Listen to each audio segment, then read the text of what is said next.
This is a incident that happened to me about 10 years ago. I live in Melbourne, Australia. I was driving home from work one night around 9 p.m. midweek, so the roads were quiet. As I was driving downhill, I heard a sound that was like a jet engine roaring behind me. The next thing I know, a car goes flying past me going twice the speed limit. It looked like a fairly old crappy car. The car started to get the speed wobbles, and then one of the tires came flying off and rolled at speeds downhill whilst the car spun out and crashed. I stopped my car to make sure whoever inside was okay. The guy got out of the car and looked over at me, then started moving extremely quickly towards me.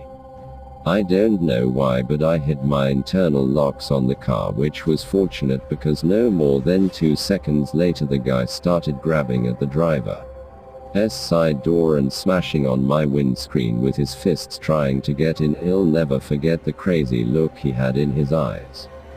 I put my foot down on the accelerator and drove off back home. I decided to swap cars once I got home and drove back to see what was going on. I saw 2 fire trucks and about 4 police close to where the incident happened. When I got back to the crash site, the guy was no longer there, so I decided to head home.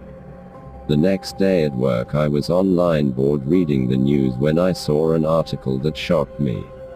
The article was about a guy who had been in a police chase for 1 hour and the police stopped chasing him because it was becoming too dangerous. Turns out the guy was high on meth, had stolen a car an hour's drive away, and had been in a hot pursuit since. After crashing the car, the guy apparently crossed to the other side of the road and hailed the first car that appeared, which was a taxi. He got into the taxi and stole it. In the process, he pushed the driver out of the driver's side door and the driver got stuck and dragged at speeds. The driver died from the incident. I called the police and had a detective assigned to me. He fingerprint checked my car and got a statement. I had to testify in the Supreme Court as a key witness in a murder trial. The guy got 30 years and they told me that my testimony was one of the main factors in convicting him. I often think back to that night and wonder, if I hadn't locked my doors, would I have been the one who got murdered?